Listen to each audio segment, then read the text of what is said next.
Bapak Ibu jemaat yang dikasihi Tuhan, kita akan mendengarkan renungan. Marilah persiapkan hati dan pikiranmu, kita bersatu di dalam doa. Kita berdoa. Kasih karunia dan damai sejahtera dari Allah Bapa kita dan dari anaknya Tuhan Yesus Kristus menyertai kamu. Amin. Jemaat yang baik hati, kita akan mendengarkan renungan firman Tuhan yang menjadi nas renungan tertulis dalam Ibrani pasal 11 ayat 1. Iman adalah dasar dari segala sesuatu yang kita harapkan dan bukti dari segala sesuatu yang tidak kita lihat. Demikian firman Tuhan. Hiduplah di dalam iman kepada Kristus. Jemaat yang baik hati, berbicara tentang iman, iman merupakan fondasi bagi kehidupan kita sebagai orang percaya. Melalui iman, kita dapat mewujudkan harapan-harapan kita yang terkadang tak terlihat oleh mata. Iman dapat memberikan kekuatan untuk mempercayai akan hal-hal yang belum kita lihat, namun telah ditetapkan oleh Tuhan. Dengan iman juga kita dapat untuk bersaksi bahwa ajaibnya perbuatan Allah dalam Kristus Yesus, setiap kehidupan kita tetap berada dalam kasih karunia-Nya. Banyak perbuatan ajaib yang ada dalam pengalaman iman kita yang patut kita saksikan, itulah iman yang menggerakkannya. Dalam Alkitab ada beberapa contoh yang boleh kita perhatikan. Ketika Habel mempersembahkan persembahan kepada Allah, korban yang lebih baik daripada korban Kain, tentu yang berbicara pada saat itu adalah iman. Begitu juga dengan peristiwa Henokh terangkat. Itu juga merupakan bagian dari iman. Dan tokoh yang terkenal adalah Abraham. Ia taat dan ia bersedia dipanggil untuk berangkat ke negeri yang diterimanya menjadi milik pusakanya. Itu juga adalah bagian dari iman.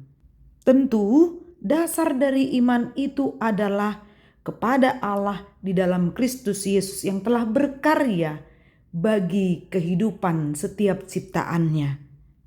Kita yang memiliki akal dan pikiran, kita diizinkan untuk beroleh iman, dan iman didasarkan kepada Kristus. Mari kita ingat sejenak perjalanan kehidupan kita atau pengalaman iman kita. Di saat kita memperoleh sesuatu di luar ekspektasi kita dan yang membahagiakan, kita akan berkata, terima kasih Tuhan, kalau bukan karena Engkau, aku tidak akan Engkau izinkan memperoleh segala sesuatu yang menjadi hadiah bagiku. Namun bukan semata-mata ketika kita mendapatkan sesuatu keberhasilan, keberuntungan, lantas iman itu bergerak.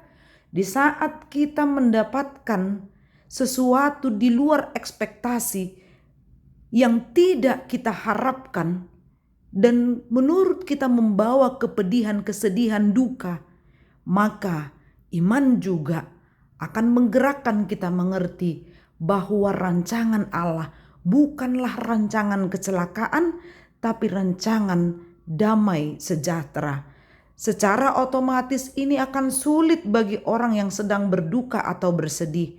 Namun ketika iman kita didasarkan kepada Kristus, maka kita mengerti segala sesuatu yang terjadi adalah kehendak dari Allah Bapa. Maka hiduplah dalam iman kepada Kristus supaya engkau tetap kuat dan menjadi saksi Kristus kepada orang-orang yang ada di sekitarmu. Dengan pengalaman imanmu yang sangat berharga itu, mari bagikan supaya semakin banyak orang yang beriman kepada Kristus. Maka benarlah iman adalah dasar dari segala sesuatu yang kita harapkan, dan bukti dari segala sesuatu yang tidak kita lihat. Allah akan terus bekerja di dalam kehidupan kita. Iman akan menggerakkan totalitas hidupmu untuk terus bersyukur, taat kepada Allah yang memberikan keselamatan. Dia akan meneguhkan imanmu bila kita mau benar-benar taat, percaya kepada setiap janji-janji keselamatan itu. Bila ada 1-2 hal yang mungkin saat ini kita harapkan terjadi dalam kehidupan rumah tangga ataupun pekerjaan kita atau dimanapun kita berada, mari dengan imanmu mengajak engkau berdoa dan sungguh-sungguh meminta, Tuhan akan memberikan indah pada waktunya. Amin, marilah kita berdoa. Bapa yang baik, terima kasih Tuhan karena firman-Mu meneguhkan iman kami supaya kami semakin dekat kepada Engkau. Ketika kami menjalankan aktivitas kami satu hari ini, kiranya Engkau tetap menuntun dan menyertai kami. Dalam nama Kristus Yesus kami berdoa. Amin. Salam sehat, Tuhan memberkati.